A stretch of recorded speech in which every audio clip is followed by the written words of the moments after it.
बाला साहब ठाकरे की जो थी आन और शान, उसकी तरफ उद्धव ठाकरे ने नहीं दिया ध्यान, इसीलिए छीन गया तीर कमान। एकनाथ शिंदे ने खींच लिया तीर कमान। तो मोदी साहब कभी हंसते नहीं है, लेकिन मैंने मोदी साहब को हंसाया है और मोदी साहब को हंसाते हंसाते राहुल गांधी को फंसाया है। मैं करता हूँ हमारे सभी दुश्मनों पर वार, लेकिन मैं कभी नहीं मानता हूँ मेरी जिंदगी में हार। जो आरोप करने वाले हैं अंधे, लेकिन मुख्यमंत्री पर बने रहेंगे एकनाथ शिंदे। और उसका कारण ये है कि वो माननीय उद्धव ठाकरे जी ने बीजेपी के साथ रहना चाहिए था, वो बीजेपी के साथ रहे नहीं, शरद पवार के साथ और कांग्रेस पार्टी के साथ चले गए। कांग्रेस पार्टी के नेताओं ने प्रधानमंत्री जी को गालियां देने का काम शुरू किया।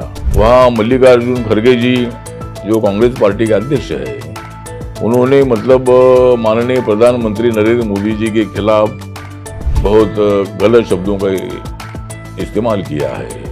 देखता था मैं, तो धर्मेंद्र हो, जितेंद्र हो, अमिताभ बच्चन हो, लेकिन मुझे अमिताभ बच्चन सबसे ज्यादा डैशिंग कलाकार के रूप में मैंने उनको देखा है। सबका साथ सबका विकास है नरेंद्र मोदी जी का नारा, इसलिए जाग रहा है भारत सारा। नरेंद्र मोदी जी है आज इस देश में चमकने वाला तारा, और कर्नाटक के चुनाव में बजा देंगे हम कांग्रेस के 12। जब तक इस देश में नरेंद्र मोदी जी की आंधी, कैसे बनेंगे प्रधानमंत्री राहुल गांधी। नमस्कार। राजनीति के इस दौर में जब नेता अपने विरोधियों पर बड़े ही कटु शब्दों का इस्तेमाल करते हैं, जैसे उनकी जो लड़ाई है वो वैचारिक ना हो, व्यक्तिगत हो, ऐसे दौर में एक ऐसे व्यक्ति भी हमारे साथ हैं जो बड़े ही हल्के अंदाज में कई गंभीर बात कह जाते हैं, अपने विरोधियों पे हमला भी करते हैं, तीर निशाने पर भी लगता है और विरोधियों को बुरा भी नहीं लगता। तो स्वागत कीजिए एक ऐसे व्यक्ति का जिनकी बात सुनकर जनता हो जाती है बल्ले बल्ले। नाम है उनका रामदास अठावले। सर बहुत बहुत स्वागत है आपका। बोलो गौरव जी, बोलो बोलो, नमस्कार, कैसे प्रणाम। सर आप? हाँ ठीक है, मैं वो अभी आज दिल्ली में आया हूँ, आपसे बात कर रहा हूँ। आपको देखते ही सर लोग बहुत प्रसन्न हो जाते हैं, खुश हो जाते हैं, और आपका अंदाज तो गजब का है। जहां आजकल के नेता वाइट शर्ट पैंट और कुर्ता पैजामा में, सफ़ेद कलर के कुर्ते पैजामे में होते हैं, आप हमेशा एकदम रंग बिरंगे कपड़े, अलग स्टाइल आपकी। तो आप क्यों नहीं फॉलो करते उस ट्रेडिशन को कि आप भी एकदम बढ़िया कुर्ता पैजामा सफ़ेद कलर का पहने? नहीं मतलब अभी मेरा तो स्टाइल ऐसा है कि भाई कुर्ते पैजामे में का लीडर बनने का शौक मुझे नहीं है। पहले से मुझे आदत है कि ऐसे के कलरफुल कपड़े पहनने की आदत है। और अभी मतलब यूक्रेन और रूस का युद्ध चल रहा है, लेकिन रूस पर लोग नहीं है खुश, लेकिन मेरे ऊपर लोग रहते हैं खुश। तो मतलब ठीक बात है। तो मतलब हम डायरेक्ट अटैक नहीं करते हैं। राजनीति में मतलब संघर्ष होना चाहिए, लेकिन वो नीतिमत्ता पर आधारित संघर्ष होना चाहिए। गाली गलौज करना ठीक नहीं है। राजनीति में अगर वो देते होगे सबको गाली, जो लोग देते हैं सबको गाली, मैं रहता हूँ उनका वाली। मतलब गाली देने वाले जो लोग होते हैं तो ये अहंकार मन में रखते हैं। तो भारत की राजनीति ऐसी है कि सॉफ्ट राजनीति होनी चाहिए, और मैं करता हूँ हमारे सभी दुश्मनों पर वार, लेकिन मैं कभी नहीं मानता हूँ मेरी जिंदगी में हार। तो मतलब हार नहीं मानने की मेरी आदत है, तो ठीक बात है, मेरा अंदाज होता है और मेरा काम चल रहा है। एक और अंदाज है आपका, कहते हैं लोग कि आप पहचान लेते हैं कि राजनीतिक हवा कहाँ बह रही है, किधर बह रही है। राजनीति के मौसम वैज्ञानिक कहते हैं, हमारे बिहार के रामविलास पासवान थे, आप भी हैं। तो सर महाराष्ट्र में आजकल जो है ना बड़ा बवाल मचा हुआ है, क्या लगता है सर आपको? आपका जो राजनीतिक अनुभव है, आपका अनुमान क्या कहता है? शिंदे जी कितने दिन तक मुख्यमंत्री बनकर रहेंगे? नहीं मतलब जो आरोप करते हैं वो है अंधे, जो आरोप करने वाले हैं अंधे, लेकिन मुख्यमंत्री पर बने रहेंगे एकनाथ शिंदे। उद्धव ठाकरे जी ने अपनी जो वैचारिक भूमिका है उसको छोड़कर जिस कांग्रेस और राष्ट्रवादी कांग्रेस पर बाला साहब ठाकरे वार करते रहे, उनके साथ जाने का उन्होंने निर्णय लिया। और तब से बहुत सारे एमएलए के मन में ये था कि भाई ये निर्णय गलत है, और 2.5 साल के बाद मतलब वहाँ महाबंड हो गया, और एकनाथ शिंदे जी ने बहुत बड़ा चैलेंज उद्धव ठाकरे जी को दे दिया है। लेकिन हमें पूरा विश्वास है कि भाई सुप्रीम कोर्ट का जजमेंट एकनाथ शिंदे के खिलाफ नहीं जाएगा। एकनाथ शिंदे जी ने कानून के तहत मतलब उन्होंने पार्टी छोड़ी नहीं है, लेकिन शुरू में पार्टी छोड़ी है, लेकिन इतने एमएलए उनके साथ आ गए, इतने एमपी उनके साथ आ गए, इलेक्शन कमीशन को शिवसेना का नाम जो तीर कमान जो उनका सिंबल है वो भी मतलब एकनाथ शिंदे को देने का निर्णय इलेक्शन कमीशन ने ले लिया है। इसीलिए हमें पूरा विश्वास है कि सुप्रीम कोर्ट का जजमेंट भी एकनाथ शिंदे के खिलाफ नहीं जाएगा। सर, हर बाप का सपना होता है कि बेटा बड़ा होके अपने बाप की जो शानो शौकत है, आन बान शान है, उसमें चार चांद लगाए। तो क्या हम ये माने आपके अनुसार कि बाला साहेब ठाकरे की जो आन बान शान थी उसमें उद्धव ठाकरे ने कुछ कटौती ही की है, उसको बढ़ाया नहीं है? आपको क्या लगता है? हाँ, मतलब बाला साहब ठाकरे की जो आन और थी शान, जी। बाला साहब ठाकरे की जो थी आन और शान, उसकी तरफ उद्धव ठाकरे ने नहीं दिया ध्यान, इसीलिए छीन गया तीर कमान। हाँ, इसीलिए मतलब एकनाथ शिंदे ने खींच लिया तीर कमान और उद्धव ठाकरे को बहुत बड़ा झटका देने का काम हुआ। सर, मेरा एक प्रश्न आपका जो कॉलेज के दिनों को लेकर है। आप जब विद्यार्थी थे उसी वक्त से आप बहुत सक्रिय राजनीति में आ गए थे, ऑलमोस्ट आप स्टूडेंट पॉलिटिक्स कर रहे थे। तो उस वक्त दलित पैंथर बनाने में आपको क्या क्या कठिनाइयाँ आपको झेलनी पड़ी, कैसे ये वो सफ़र था सर, उस दौर की कुछ यादें? हाँ, मतलब जो मैं जब से स्टूडेंट था, मैं हॉस्टल में रहता था, तब मैं दलित पैंथर का मूवमेंट भी मैं चलाता था, पढ़ाई भी करता था और दलित पैंथर का मूवमेंट भी चलाता था। दलित पैंथर का मूवमेंट ऐसा था कि हम किस पर अन्याय नहीं करेंगे, लेकिन अगर हमारे ऊपर कोई अन्याय करते हैं तो अन्याय का बदला लेना, अन्याय के खिलाफ आवाज़ उठाना, ये मेरा काम था। और मैंने फिर राजनीति में तय किया कि अगर बाबा साहब अम्बेडकर जी का सपना पूरा करना है तो खाली दलितों को लेकर सपना पूरा होगा नहीं, दलित और सवर्णों को जोड़ने की आवश्यकता है, दलित और ओबीसी को जोड़ने की आवश्यकता है, दलित और अल्पसंख्यकों को साथ लेने की आवश्यकता है। तो बाबा साहब का मिशन ऐसा है कि भाई सभी वर्गों को एक साथ लाना है। बाबा साहब ने समानता की भूमिका रखी थी। बाबा साहब अम्बेडकर जी ने संविधान में सभी जाति धर्म के लोगों को न्याय देने की बात उसमें रखी थी। और बाबा साहब चाहते थे कि भाई रिपब्लिकन पार्टी जो है, रिपब्लिकन पार्टी देश की एक अपोजिशन पार्टी हो, जो पार्टी सत्ता में भी आ सकती है। तो इसी तरह हमने दलित पैंथर के टाइम पर दलित की व्याख्या हमने ये की थी कि जो आदमी सोशल, इकोनॉमिकल, एजुकेशनल बैकवर्ड है, ऐसे आदमी को दलित हम समझते थे। ऐसे हमारी ब्रॉड डेफिनेशन थी, लेकिन लोग तो हमको तो दलित समझते थे। तो फिर हमने मतलब सभी लोगों को, वर्गों को जोड़ने का काम किया है और दलित पैंथर में बहुत सारी कठिनाइयाँ आई। मैं विदर्भा में यवतमाल जिला हो, वर्धा हो, चंद्रपुर हो, गडचिरोली हो, नागपुर हो, अमरावती हो, बुल्ढाना हो, वाशिम हो, अकोला हो, सभी जिले में मैं घूमता रहा, पूरे महाराष्ट्र में मैं घूमता रहा। मंडल कमीशन को लागू करने के लिए हमने आंदोलन किया था। मराठा समाज को जिस तरह दलित, आदिवासी और ओबीसी को आरक्षण मिलता है, उसी तरह मराठा समाज को भी आरक्षण मिलना चाहिए। मराठा समाज में सभी लोग अमीर नहीं है, जो गरीब मराठा है उनको आरक्षण मिलना चाहिए। जो ब्राह्मण समाज है, वो ब्राह्मण समाज के जो गरीब लोग उनको आरक्षण मिलना चाहिए। इसी तरह की मांग हमने की थी, उसके लिए भी हमने आंदोलन में किया था।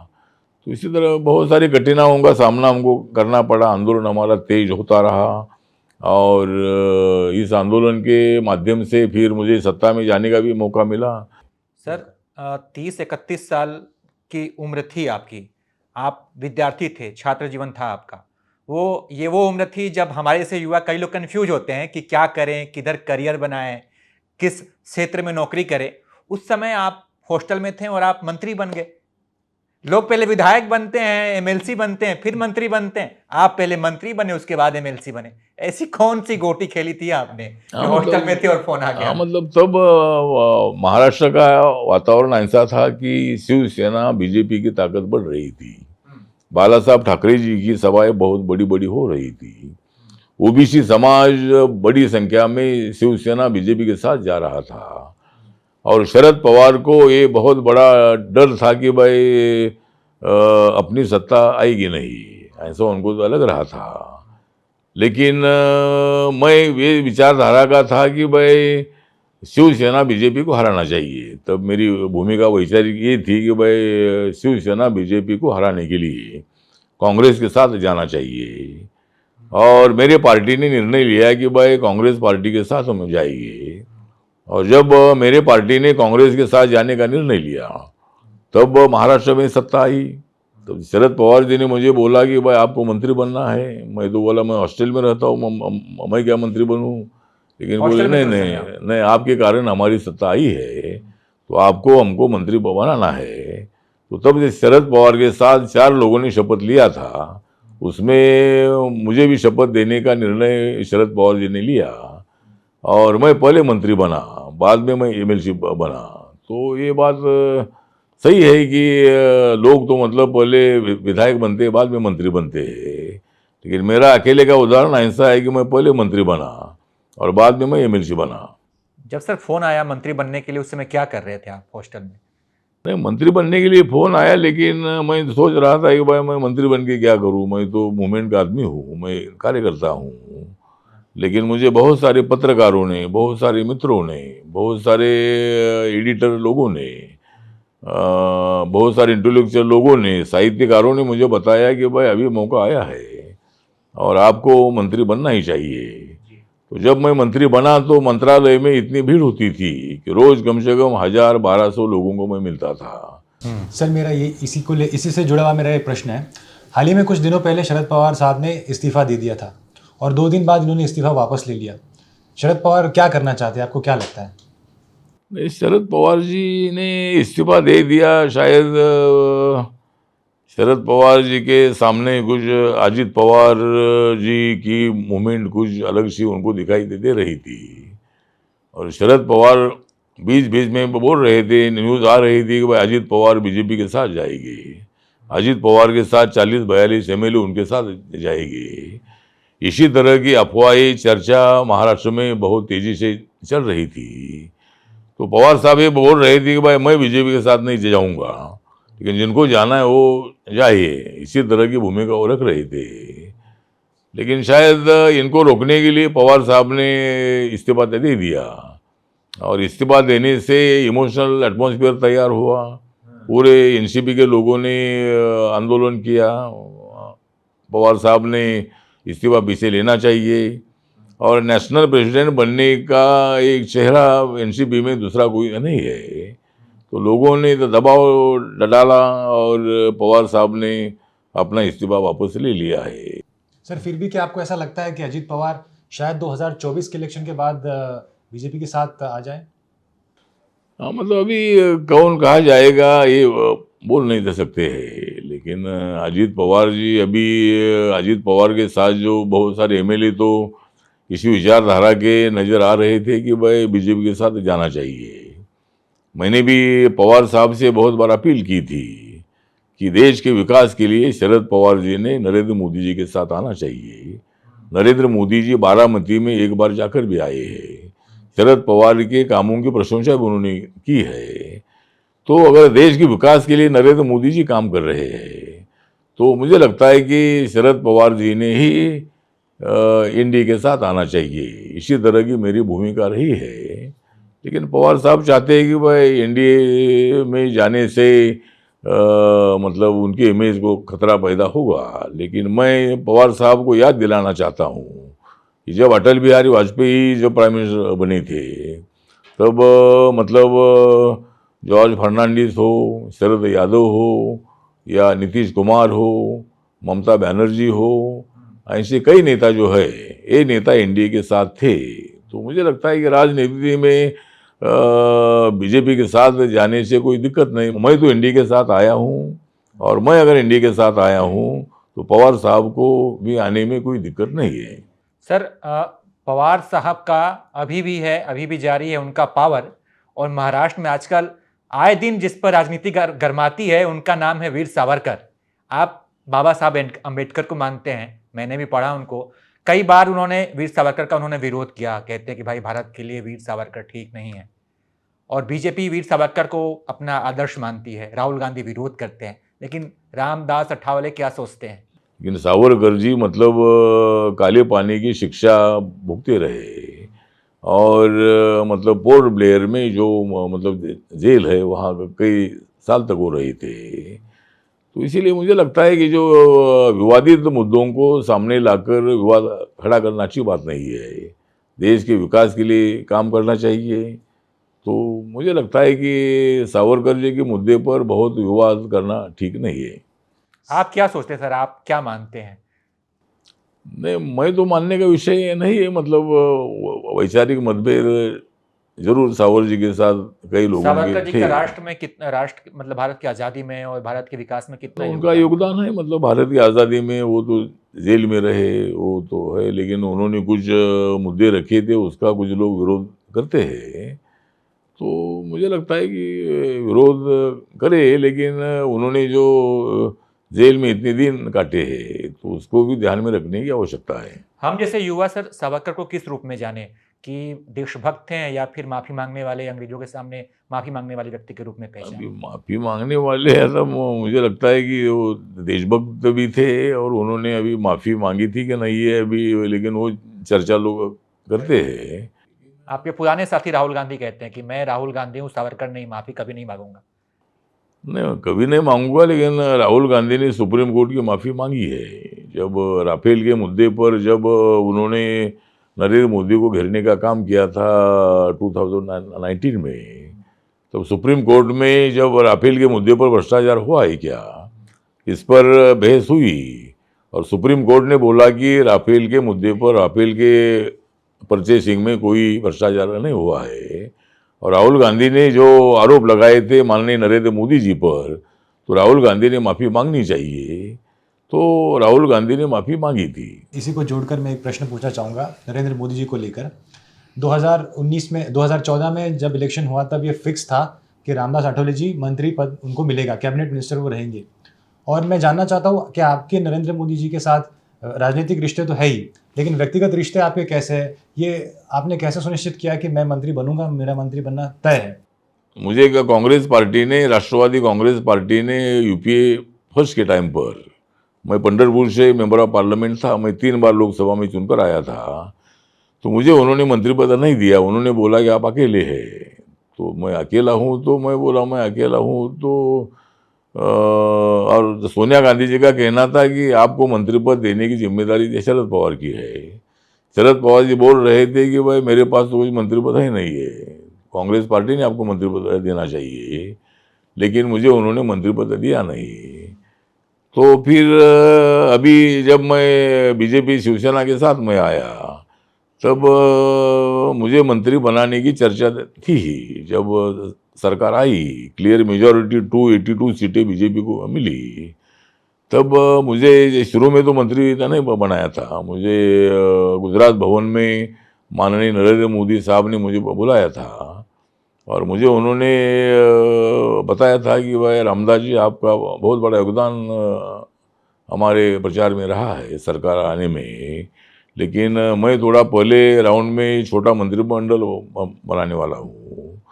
तो जब 2-4 महीने में जब विस्तार होगा तो ज़रूर आपको लिया जाएगा।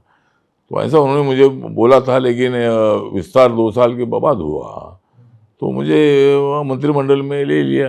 तो मोदी साहब के साथ मेरे बहुत अच्छे संबंध है और मोदी साहब कभी हंसते नहीं है, लेकिन मैंने मोदी साहब को हंसाया है और मोदी साहब को हंसाते हंसाते राहुल गांधी को फंसाया है। सबको हंसाने वाले आप हैं, आप सबको हंसाते हैं।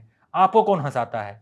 कोई फिल्मी हीरो, कोई किरदार? नहीं, मुझे हंसाने वाला कोई नहीं मिला है, मतलब सर वैसे हमने सुना था कि धर्मेंद्र जी और जितेंद्र, ये आपके फिल्म स्टार जो है, ये आपके फेवरेट फिल्म स्टार्स हैं, तो आप इनकी मूवीज ज़्यादा देखते थे आपके ज़माने में?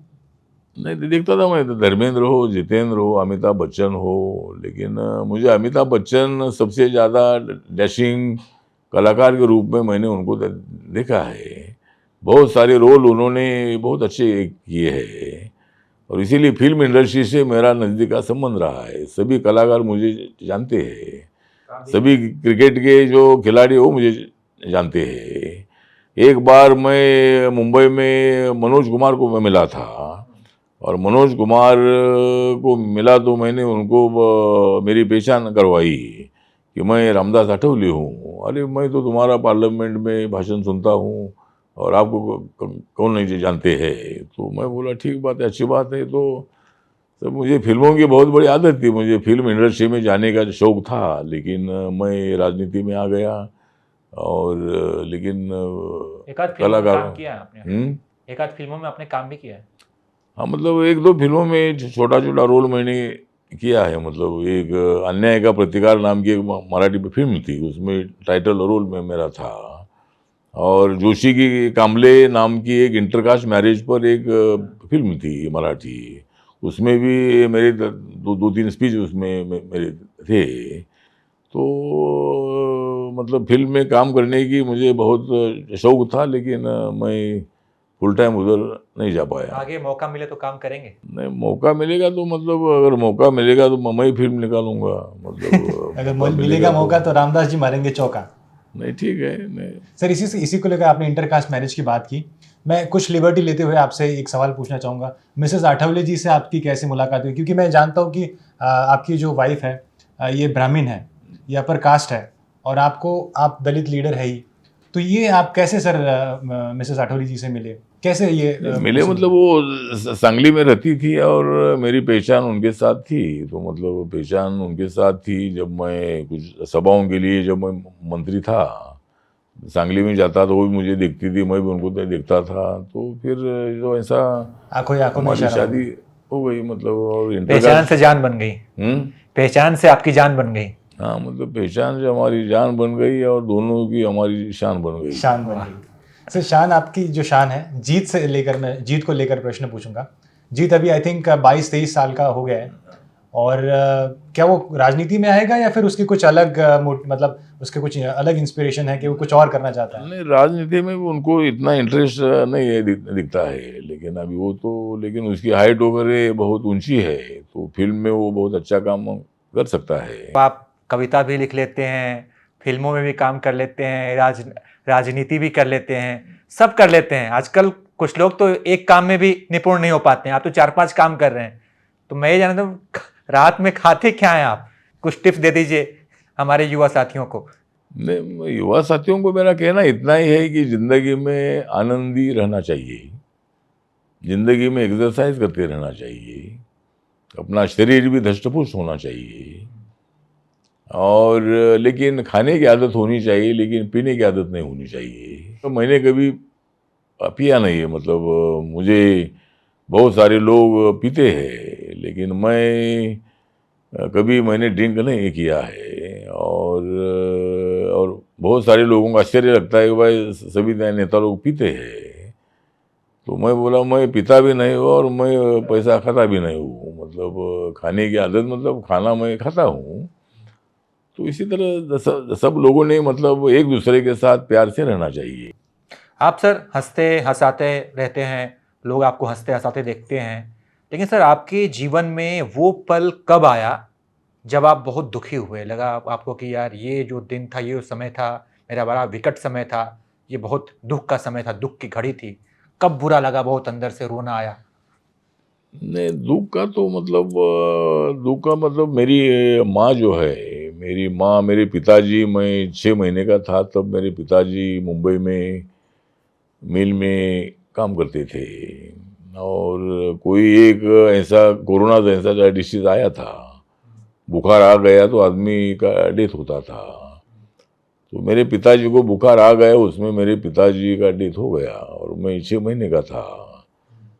तो मेरी माताजी ने निर्णय लिया कि भाई मेरे बच्चे को संभालने के लिए मैं ज़िंदगी पूरी काटूंगी। और मेरी माँ, मतलब हमारे जो उनके माता पिताजी थे, हमारे मामा थे, उनके गांव में मेरी माँ रहने लगी, मुझे स्कूल में डाला। और स्कूल में डालने से मतलब मेरी माँ खेत में काम करती थी, मेरे बच्चे ने पढ़ाई करनी चाहिए, मेरे बच्चे ने बड़ा होना चाहिए। बाबा साहब ने इतना बहुत बड़ा कष्ट उठाया था।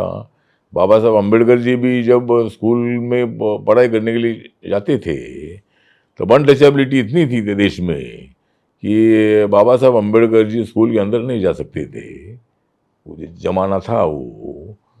तो लेकिन अभी हमारे जमाने में ऐसा हुआ नहीं। हमारे ज़माने में अगर हमको कोई स्कूल के बाहर बिठाने का कोई टीचर कोशिश करता था तो हम टीचर को बाहर निकाल देते।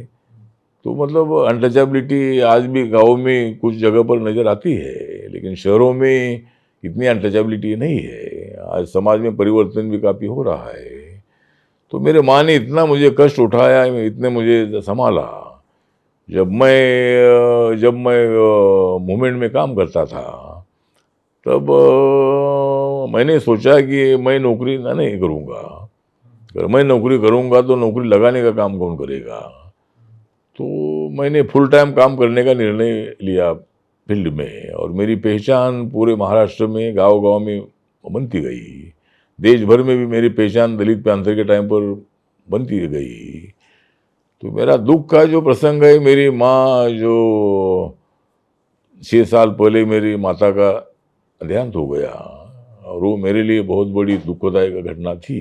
मेरी माँ ने मुझे भूखा रहकर संभाला था, और मेरे माँ बहुत ही प्यार मेरे ऊपर करती थी। तो वो मेरे लिए एक बहुत बड़ी दुखदायक घटना मेरे लिए है, मेरे माँ की। तो माँ अगर नहीं होती थी तो मैं यहाँ तक नहीं पहुँचा था। तो माँ के कारण मैं यहाँ तक पहुँचा हूँ। और सर वो मौका कौन सा था जब आप बहुत प्रसन्न हुए हों, जब बहुत खुशी मिली हो, यार आज बहुत अच्छा दिन है, बहुत अच्छा लग रहा हो आपको? हाँ, तो मुझे खुशी लगी थी। तो मैं अचानक जब मंत्री बनने का शरद पवार जी की तरफ से मुझे फ़ोन आया, तो वो मैं उतना आनंदित नहीं था। लेकिन राजनीति में मैं अभी जा रहा हूँ, मैं अचानक मंत्री बन रहा हूँ। तो इसका आनंद मुझे हुआ था जब मलबार हिल में राजभवन है, तो राजभवन में जब मेरा शपथ हुआ था तब मुझे बाबा साहब अम्बेडकर जी की याद आई थी। और बाबा साहब अम्बेडकर जी ना होते थे तो मैं उनकी विचारधारा जो मैं काम नहीं करता था, मैं मूवमेंट नहीं खड़ी करता था, तो ये मौका मुझे नहीं मिलता था। तो महाराष्ट्र में मुझे मंत्री बनने का मौका मिला, तब मुझे बहुत बड़ा आनंद हुआ था कि मैं अभी राजनीति में आया हूँ।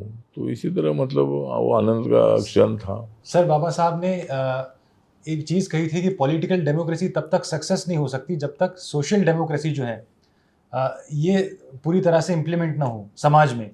सामाजिक अगर हम बात करें सामाजिक रचना के हिसाब से, अगर आप सोशली डेवलप होंगे या फिर सोशली पूरी तरीके से फाइनेंशियली हो, एजुकेशनली हो, जब तक आप इस तरह से डेवलप नहीं हो पाएंगे तब तक आप पूरी तरह से सत्ता की चाबी नहीं आपके पास आएगी। दलित समाज के लिए उन्होंने ये कहा था। तो आपको क्या लगता है कि अभी फिलहाल ऐसा समय आ गया है कि दलित समाज जो है उस राजनीति की चाबी जो कहती है गुरु किल्ली जिसे कहा जाता है मराठी में, क्या हम उसी दिशा में चल रहे हैं या फिर अभी और वक्त लगेगा? हाँ, मतलब राजनीति की चाबी दलित समाज के पास है। दलित समाज डेवलप हो रहा है, दलित समाज में शिक्षा बढ़ रही है, दलित समाज में IAS, IPS, engineer, scientist, professor, advocates, अलग अलग क्षेत्र में दलित समाज के लोग नजर आ रहे हैं। क्योंकि बाबा साहब अम्बेडकर जी ने संविधान में रिजर्वेशन लागू किया। तो बाबा साहब ने बोला था कि भाई सोशल डेमोक्रेसी तो होनी चाहिए, लेकिन सोशल डेमोक्रेसी के साथ साथ पॉलिटिकल डेमोक्रेसी भी मजबूत होनी चाहिए, और अपने हाथ में सत्ता की चाबी होनी चाहिए। तो इसी तरह दलित समाज का जो परसेंटेज है, आज दलित समाज schedule caste and schedule tribe का पॉपुलेशन 25% है। तो दलित और आदिवासी जिसके बाजू में जाते हैं उनको सत्ता मिलती है। जब दलित आदिवासी कांग्रेस के साथ रहे तब कांग्रेस को सत्ता मिली, जब दलित आदिवासी बीजेपी के साथ आए तो बीजेपी को तो सत्ता मिली। तो जरूर आज भी हमारे हाथ में किसको सत्ता देनी है इसकी चाबी हमारे हाथ में है। तो ये एक हमारे लिए बहुत बड़ा गौरवशाली मतलब ये भूमिका हमारी है। तो आज भी जिस तरह पहला बीजेपी का विरोध करने वाले हम सब लोग थे, लेकिन आज बीजेपी ने अपना चेहरा मोहरा बदल दिया है। नरेंद्र मोदी जी ने सभी लोगों को साथ में लेने की भूमिका रखी है, तो इसीलिए बीजेपी सत्ता में आ रही है। तो मुझे लगता है कि इसीलिए सत्ता की चाबी जरूर हमारे हाथ में है। सर, ये आपकी बातों से ये समझें कि जो वाजपेयी जी के ज़माने वाली जो बीजेपी थी वो खराब थी और मोदी जी के समय वाली जो बीजेपी है वो ठीक है? नहीं नहीं, अटल जी के टाइम पर भी थी, अटल जी के टाइम पर भी, अटल जी के साथ तो मैंने बोला कि सोशलिस्ट लोग भी आए थे, बहुत सारे लोग उनके साथ आए थे। तब हम कांग्रेस पार्टी के साथ थे तो हम तो नहीं आए थे, लेकिन जब हमने बीजेपी में परिवर्तन न देखा, अटल जी के टाइम पर तो अटल जी एक बहुत ही अच्छे व्यक्ति थे, उनकी और मेरी बहुत अच्छी पहचान थी। हम यूपीए में थे और वो एनडीए में थे, लेकिन वो अटल जी मराठी बोलते थे और अटल जी के साथ मेरी बहुत अच्छी पहचान थी। जब मैं, अटल जी भी कविता करते थे, मैं भी कविता करता था, तो मतलब हमारे संबंध अटल जी के साथ बहुत अच्छे थे। मुझे हमेशा रामदास जी कसं काय चाललंय तुमचं, उन्होंने सर ऐसा कभी मुझे आपकी कविता पूछता सुनी, था। अटल जी ने? हाँ अटल जी ने कभी आपकी कविता सुनी? हाँ, तो सुनिए ना, जब मैं लोकसभा में था तब, जब मैं 1998 में जब मैं पहली बार चुनकर आया था, तब अटल जी 1998 में प्रधानमंत्री थे, 1999 तक वो प्रधानमंत्री थे। जब अटल जी की सरकार एक वोट से हारी थी, तब रिपब्लिकन पार्टी के 4 एमपी थे, हम कांग्रेस के अलायंस में चुनकर आए थे, लेकिन तब हमारा मन बीजेपी के समर्थन का नहीं था। तो अटल जी की सरकार एक वोट से हारी थी। बाबा साहब ने संविधान में one man one vote one value, एक आदमी एक मत एक मूल्य, तो एक वोट को क्या कीमत होती है, ये अटल जी की सरकार जब एक वोट से हारी थी, तो पूरे दुनिया में Indian democracy is the best democracy in the world, इसी तरह की चर्चा हुई थी। तो मुझे लगता है कि अटल जी के साथ हम विरोध में थे, लेकिन व्यक्तिगत संबंध हमारे अटल जी के साथ अच्छे थे। और तब भी मैं लोकसभा में कविता करता था, जब भी माहौल ऐसा बिगड़ जाता था तो स्पीकर मुझे अचानक बोलते थे कि रामदास जी आप थोड़ा सा बोलिए, तो फिर अगर मैं बोलता था तो माहौल एकदम बदल जाता था। तो इसी तरह मतलब हमारे अटल जी ने मेरी काफ़ी कविताएं सुनी है और अटल जी के साथ मेरे संबंध अच्छे थे। सर, तब जब एक वोट से सरकार गिरी थी, तब बहन कुमारी मायावती जी का बड़ा रोल था। तो उस वक्त क्या क्या हुआ था बेसिकली, आप उसके बारे में कुछ बताएंगे? नहीं, मायावती का मतलब वो तब ऐसा हुआ था कि जो एनडीए के साथ जो लोग थे उन्होंने सपोर्ट किया, लेकिन डायरेक्ट एनडीए में जो नहीं थे वो सब एक साथ आ गए और सरकार एक वोट से हार गई। तो उसमें मायावती की भी जो 17-18 जो एमपी थे, तो जिस तरह 1998 में आरपीआई के 4 एमपी चुनकर आए थे, बीएसपी के 5 एमपी चुनकर आए थे, उसमें 4 यूपी के थे और एक अम्बाला के हरियाणा का एक था। तो 19 जब अटल जी की सरकार गिरने के बाद दूसरा कोई अल्टरनेटिव नहीं था। तब ये था कि शरद पवार जी को अवॉइड करने का काम माननीय सोनिया गांधी जी और कांग्रेस वालों ने किया। जब वो राष्ट्रपति को मिलने के लिए गए थे, तब शरद पवार को साथ में लेकर नहीं गए थे। As opposition leader Sharad Pawar को ले जाना चाहिए था। तो तब मतलब तालमेल ठीक हुआ नहीं, एक विरोधी दल के लोगों को भी सत्ता स्थापित करने का कोई मौका में मिला नहीं। कम्युनिस्ट एक बाजू में थे, बाकी के लोग सब एक बाजू में थे और अटल जी के सरकार को भी कोई किसी का और पार्टी सपोर्ट मिला नहीं। तो फिर पार्लियामेंट को डिसॉल्व करना पड़ा और 1999 में दोबारा चुनाव आ गया। तो फिर 1999 में भी अटल जी को मेजॉरिटी मिली, तब ये सब लोग सोशलिस्ट वगैरह सब लोग एक साथ आए और शायद 182 सीटें बीजेपी को मिली थी और बाकी की सभी पार्टियों को मिलकर, ममता बनर्जी की पार्टी है, जनता दल जो था उसमें काफ़ी लोग थे, तो ऐसा सरकार बनी थी। आपको राजनीति का मौसम वैज्ञानिक कहा जाता है। एक और राजनीति के मौसम वैज्ञानिक थे रामविलास पासवान। तो क्या दोनों वैज्ञानिकों की कभी मुलाकात हुई थी, कभी कोई नहीं, किस्सा? रामविलास पासवान के साथ मेरे बहुत अच्छे संबंध थे। हमारे जो रामविलास पासवान जी यहाँ मेंबर ऑफ पार्लियामेंट थे, शुरू में चुनकर आए थे, वो बहुत बार मंत्री भी बने और बहुत बार महाराष्ट्र में कई सभाओं में हम उनको बुलाते थे। जब मैं दिल्ली आता था तो मुझे रामविलास पासवान जी खाने के लिए बुलाते थे। तो रामविलास पासवान भी हवा जानते थे और मैं भी राजनीति की हवा जानता हूँ। तो कब क्या निर्णय लेना है वो मतलब रामविलास पासवान और हम उसमें बहुत एक्सपर्ट है। तो इसीलिए मतलब कोई, लेकिन सत्ता के लिए नहीं। अभी मुझे जब मैंने बीजेपी का समर्थन किया था तो मुझे तो थोड़ा मालूम था कि भाई बीजेपी सत्ता में आएगी। जब मैंने कांग्रेस को सपोर्ट किया था ये मुझे तो थोड़ा मालूम था कि कांग्रेस सत्ता में आएगी। तो हमारे सपोर्ट से कांग्रेस सत्ता में आई, इसीलिए महाराष्ट्र में मुझे मंत्रिपद मिला। यहाँ मैंने बीजेपी का तो समर्थन किया, सत्ता आ गई, इसीलिए मुझे मंत्रिपद मिला है। तो लोग तो बोलते हुए इनको हवा के रुख की तरफ हम जाते हैं, लेकिन राहुल गांधी की हवा कभी चलेगी कि नहीं? राहुल गांधी की हवा कभी चलेगी? राहुल गांधी की हवा इंडिया में तो नहीं चलेगी, वो इंडिया के बाहर चल सकती है। भारत के बाहर?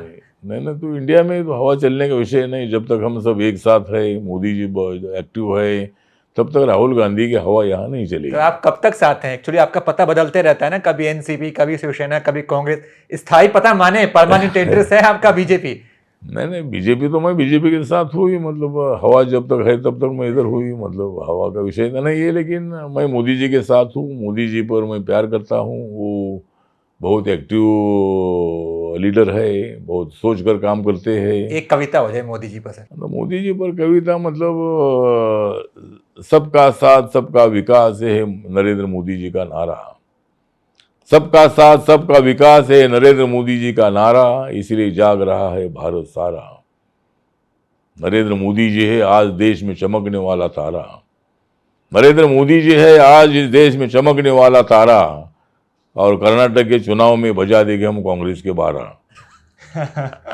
राहुल गांधी पे भी एक सर, राहुल गांधी बुरा मान जाएंगे कि हमारे पुराने सहयोगी रहे हैं, हम पे कविता नहीं सुनाए। जी पे कविता नहीं किया। और मतलब जब तक इस देश में है नरेंद्र मोदी जी की आंधी, जब तक इस देश में नरेंद्र मोदी जी की आंधी, कैसे बनेगी प्रधानमंत्री राहुल गांधी? गाँव गाँव की बोल रही है दादी, गाँव गाँव की बोल रही है दादी, बहुत ही अच्छे प्रधानमंत्री है नरेंद्र मोदी। बहुत बढ़िया सर। कभी फिल्मों में आपको काम करने का मौका मिले तो आप कौन सा रोल निभाना पसंद करेंगे कि ये विलेन वाला दे दो, ये हीरो वाला दे दो, या फिर लड़के के बाप वाला या लड़की के पिता वाला रोल दे दो? नहीं, मैं अगर काम करूँगा तो हीरो का काम करूँगा, मैं हीरो का काम करूँगा। या मतलब मेरा रोल जो है हमारा सीरियस रोल होगा। मेरा रोल जो है ये लोगों को दिशा देने वाला रोल होगा। और फिल्में ऐसी होनी चाहिए कि उसमें कॉमर्शियल भी होनी चाहिए, और फिल्मों में आर्टिस्ट सब्जेक्ट भी होना चाहिए। तो इसी तरह समाज को दिशा देने वाली फिल्मों की लाइन होनी चाहिए, ऐसा मुझे लगता है। सर आपकी अभी कुछ महीने पहले नागालैंड के इलेक्शंस हुए, नॉर्थ ईस्ट में इलेक्शन हुए, वहाँ पे आपके 2 उम्मीदवार जो है ये चुन के आए हैं। तो ये चमत्कार कैसे हुआ सर? महाराष्ट्र में इतने सालों से आरपीआई का एक भी कोई एमएलए चुन के नहीं आया है, और नागालैंड में ऐसा क्या जादू आपने चला दिया कि 2 आपके जो उम्मीदवार है, कैंडिडेट्स है, ये चुन के आ गए? नहीं, महाराष्ट्र में हमारे 2 एमएलए है, मतलब बीजेपी के कोटे से जो हमको 5 सीटें में मिली थी, उसमें 2 एमएलए आरपीआई के महाराष्ट्र में है। लेकिन नागालैंड में हमने बीजेपी के साथ अलायंस के लिए मतलब ट्राई किया था, लेकिन बीजेपी को लगा कि भाई इधर आरपीआई कुछ नहीं है, तो हमने वहाँ 8 सीटें खड़ी की थी, और 8 सीटों में से 2 सीटें चुनकर आई, और 4 जगह पर हमारे कैंडिडेट सेकंड में थे। तो नॉर्थ ईस्ट के हर राज्य में, मेघालय हो या मिजोरम हो, त्रिपुरा हो, अरुणाचल प्रदेश हो, सिक्किम हो, आसाम हो, सभी राज्यों में, मणिपुर हो, मणिपुर में हमारा एक कैंडिडेट 183 वोट से हारा था। तो सभी नॉर्थ ईस्ट में रिपब्लिकन पार्टी पहुंच गई है, और हर राज्य में रिपब्लिकन पार्टी है। अभी रिपब्लिकन पार्टी हर जगह पर मतलब हमारी पार्टी काम कर रही है, और मैं पूरे देश भर में पार्टी को बढ़ा रहा हूँ। एक आखिरी और छोटा सवाल ये कि आपके हिसाब से महाराष्ट्र में किसका सिक्का जमेगा, एमवीए या एनडीए आने वाले समय में? नहीं, आने वाले समय में तो वहाँ एनडीए जो है, एनडीए बहुत बड़ी स्ट्रांग है। यहाँ एकनाथ शिंदे जी भी हमारे साथ आए हैं, रिपब्लिकन पार्टी भी बीजेपी के साथ है, और नरेंद्र मोदी जी के नेतृत्व में हमको कोई चिंता नहीं है। महाराष्ट्र में 2024 में विधानसभा में भी हमारी सरकार आएगी, और लोकसभा में भी हमको बहुत अच्छी सीटें मिलेगी। ठीक है, आज की बातचीत का समापन करते हैं। आप चूंकि सब पे कविता सुनाते हैं, तो एक हमारी सहयोगी हैं भावना त्रिपाठी, उन्होंने आपके ऊपर कविता लिखी है। वो ये कहती हैं कि आप रामदाव अठावले के बारे में वो कहती हैं, सबके दिलों में इन्होंने कर रखा है कब्जा, इनको सुनने में आता है गजब का मजा। रंग में है सांवले, नाम है रामदास अठावले, मानते हैं संसद के सारे नियम, मानते हैं संसद के सारे नियम, इनकी बातें सुनकर हंस पड़े हैं खुद पीएम। बिना लड़े झगड़े सामने वाली पार्टी को कर देते हैं मात, जनाब अलग अंदाज में रखते हैं अपनी बात।